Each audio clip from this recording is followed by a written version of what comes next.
అందరికీ నమస్కారం.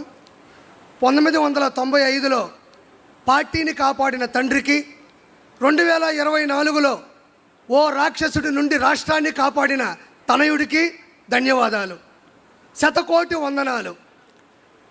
ప్రత్యర్థులు చేసే తప్పుడు ప్రచారాలని, తప్పుడు ప్రసారాలని, తప్పుడు ఆరోపణలని, మార్ఫింగ్ వీడియోలని ఎప్పటికప్పుడు సాక్ష్యాధారాలతో తిప్పికొడుతూ వాస్తవాల్ని ప్రపంచంలోని జనాల ముందు నిలబెడుతున్న తెలుగుదేశం సోషల్ మీడియా గురించి ఈరోజు మనం మాట్లాడుకోవాలి. బాబు గారిని ఆదరించేవాళ్ళు, బాబు గారిని అభిమానించేవాళ్ళు, బాబు గారి విజన్ని ఆరాధించేవాళ్ళు, ఆయన ద్వారా లబ్ధి పొందిన వాళ్ళు ఈరోజు లక్షలాది మంది స్వచ్ఛందంగా సోషల్ మీడియా నిర్వహిస్తున్నారు.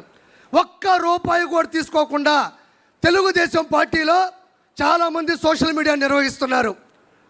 వాళ్ళు వాళ్ళ పని చేసుకుంటూనే ప్రత్యేకమైన సమయాన్ని కేటాయించుకుంటూ దినచర్యలో భాగంగా కొంతమంది అయితే మాకు ఒక్క రూపాయి కూడా వాళ్ళు ఇవ్వక్కర్లేదు, బాబు గారి ద్వారా 2 లక్షల రూపాయలు నేను ఈరోజు వర్క్ ఫ్రమ్ హోమ్ ద్వారా సంపాదించుకుంటున్నాను, ఆయన చేసిన మంచి వల్ల నేను బాగుపడ్డాను, నా మాట ఈ ప్రపంచానికి మంచిగా వెళ్ళాలి అని చెప్పుకునే వాళ్ళు ఎంతమందో చాలామంది ఉన్నారు.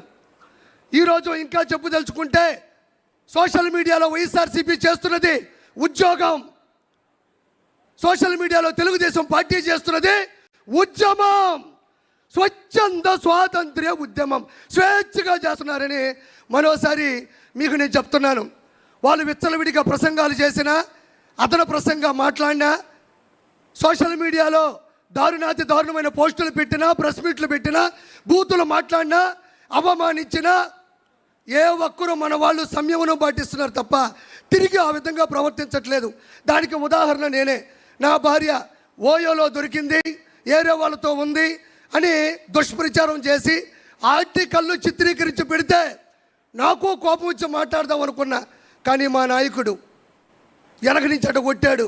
అది మనం చేయకూడదు, అది మన విషయం కాదు, మన పసుపు సైన్యంలో అది లేదు అంటే వెనక్కి తగ్గినటువంటి ఆలోచన నాది. ఇది ప్రత్యక్ష ఉదాహరణ. దీనితో పాటు గ్రామ స్థాయి నుండి, మండల స్థాయి నుండి, జిల్లా స్థాయి నుండి, రాష్ట్ర స్థాయి నుండి, ప్రపంచ స్థాయి వరకు కొన్ని కోట్ల మంది లక్షలాది వాట్సాప్ గ్రూపుల ద్వారా, స్టేటస్ల ద్వారా, యూట్యూబ్, ఫేస్బుక్, ఎక్స్, ఇన్స్టాగ్రామ్, సొంతంగా యూట్యూబ్ ఛానల్ ద్వారా సామాన్య ప్రజలకి సమంజసంగా విషయం వెళ్ళేటట్టు ప్రచారం చేస్తున్న ప్రతి ఒక్కరికి ధన్యవాదాలు. ఇక్కడ మనం ప్రముఖంగా చెప్పుకోవాలి.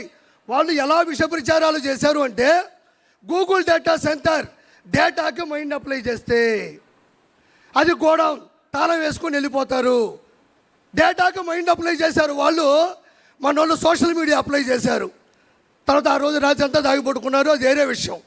సింగయ్య గారిని వాళ్ళే చంపి, అతి కిరాతకంగా చంపి, వాడిని చంపింది, ఆ వ్యక్తిని చంపింది మన వాళ్ళని చూస్తే మన వాళ్ళు ఫుల్ వీడియోలో క్వాలిటీలో చూపించారు, వాళ్ళు ఫుల్గా దాగిపడుకున్నారు. దీంతోపాటు కుప్పంలో ప్రపంచంలో పెద్ద పెద్ద ఆర్ట్ డైరెక్టర్లు ఆశ్చర్యపోయే విధంగా టైట్ క్లోజ్ షాట్లో పెట్టి వాటర్ ట్యాంక్తో నీళ్లు తెచ్చి బిందుతో పోస్తే సంకలు గుద్దుకున్నారు, మేము నీళ్ళు ఇచ్చామని. మన వాళ్ళు వైడ్ షాట్ పెట్టారు, ఓల్డ్ వైడ్గా వైరల్ అయింది. తర్వాత వాళ్ళకి వైరల్ ఫీవర్ వచ్చింది. దీంతోపాటు తల్లికి వందనం, స్త్రీ శక్తి, దివ్యాంగ శక్తి, అన్నదాత సుఖీబాబా, మెగా డిఎస్సి 16,743. దీంతోపాటు విజయవాడ వరదలు, మంతా తుఫాను, ఒకటి కాదు నాయన, బాబు గారు అక్కడ ఇచ్చారు అంటే రెడీగా ఉంటారు. జులాయి సినిమాలో బ్రహ్మానందంగా దొరికిపోతూ ఉంటారు. అది వాళ్ళ ప్రత్యేకత. నేను ఇక్కడ ఇంకో గొప్ప విషయం చెప్పాలి. అన్న లోకేష్ అన్న కూడా వచ్చాడు. సార్, చాలామంది ఎన్నిసార్లు ఈ విషయం చెప్పారు నాకు తెలియదు, కానీ అప్పట్లోనే ప్యాన్ ఇండియా సినిమా ఒకే ఒక్కడు. ఆ ఒకే ఒక్కడు సినిమా తీసింది ఇన్స్పిరేషన్ నారా చంద్రబాబు నాయుడు గారు. ఎంతమంది చెప్పారో నాకు తెలియదు. ఇది శంకర్ గారు, ప్రొడ్యూసర్ గారు, అప్పుడు డిస్ట్రిబ్యూటర్లు, ఎగ్జిబ్యూటర్లు చెప్పినటువంటి సత్యం. ఆ సినిమా ఒకే ఒక్కడు.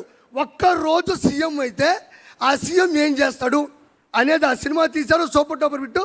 తమిళ వాళ్ళు చిత్రీకరించిన సినిమా ఇన్స్పైర్డ్ బై సార్.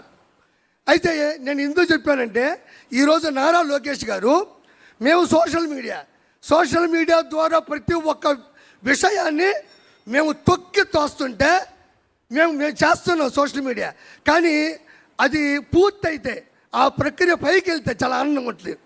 ఈరోజు పునర్విక కావచ్చు, అదే స్కూల్లో అన్నం బాగా లేకపోతే కావచ్చు, లేదంటే ఇతర దేశాల్లో బానిసత్వంలో నలిగిపోతున్న విషయాన్ని కావచ్చు, మేము అలా తోస్తే రెడీగా ఉంటారు నారా లోకేష్ గారు. అలా రావడం బుద్ధౌ తేయ్ బుద్ధౌ తేయ్ బుద్ధౌ తేయ్ అంటే మేము ఏం చేసినా సపోర్ట్ చేస్తున్నారు. ఎందుకనంటే ఒక్క రోజులో సీఎం అయినటువంటి హీరో అర్జున్ గారు ఎలా చేశారో సేమ్ ఈరోజు నారా లోకేష్ గారు వచ్చినట్టు పరిష్కరించు వెళ్ళిపోతున్నారు. ప్రతి ఒక్క దగ్గర మొబైల్ ఉంది. బాబు గారు చేస్తున్న ప్రతి మంచిని బయటికి తీసుకెళ్ళి పూర్తి సమర్థవంతంగా 2029లో బాబు గారిని మళ్ళీ గెలిపించుకోవాలని మనస్ఫూర్తిగా కోరుకుంటూ థ్యాంక్ యూ సో మచ్.